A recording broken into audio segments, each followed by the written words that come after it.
Pandemi COVID-19 melumpuhkan industri pariwisata Indonesia. PHRI mencatat sedikitnya 1.500 hotel di Indonesia terpaksa tutup dan merumahkan pekerjanya. Jumlah kunjungan wisatawan pun menurun drastis sejak Maret 2020.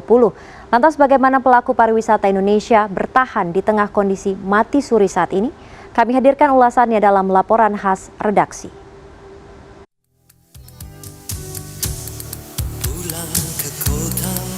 Tak ada lagi hiruk-pikuk pejalan kaki dan wisatawan di jantung kota Yogyakarta ini sejak wabah COVID-19 menjadi ancaman serius di negeri ini. Kawasan yang biasanya ramai dengan aktivitas jual beli ini lebih sepi dari biasanya.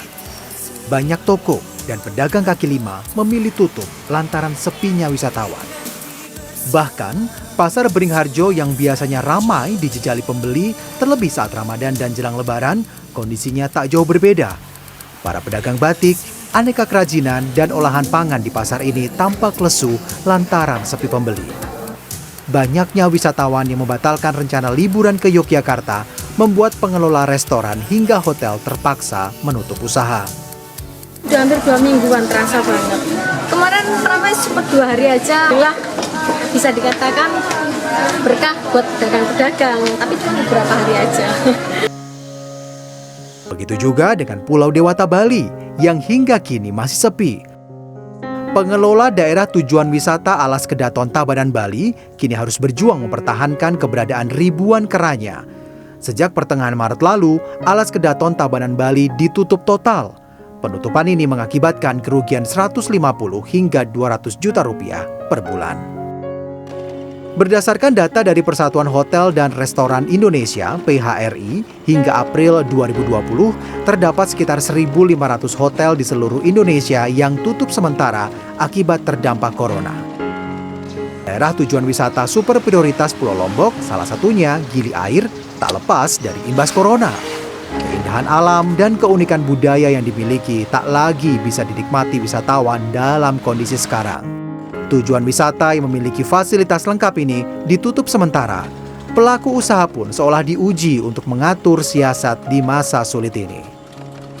Jadi kami langkah awal yang ditempuh sih merumahkan sebagian karyawan, bahkan mungkin semua karyawan ya. Jadi mengurangi pengeluaran seperti mematikan listrik, air bersih, seperti itu. Tak bisa dipungkiri, sektor pariwisata yang selama ini menjadi salah satu penyumbang devisa terbesar bagi negara, kini seolah mati suri. Meskipun pemerintah telah memberi berbagai insentif untuk meredam dampak COVID-19, faktanya sektor ini masih tak sepenuhnya bisa bertahan di tengah himpitan sulitnya kondisi saat ini. Bantuan dalam berupa apa? Ya kalau pelaku usaha pariwisatanya segera diberikan dukungan-dukungan fiskal.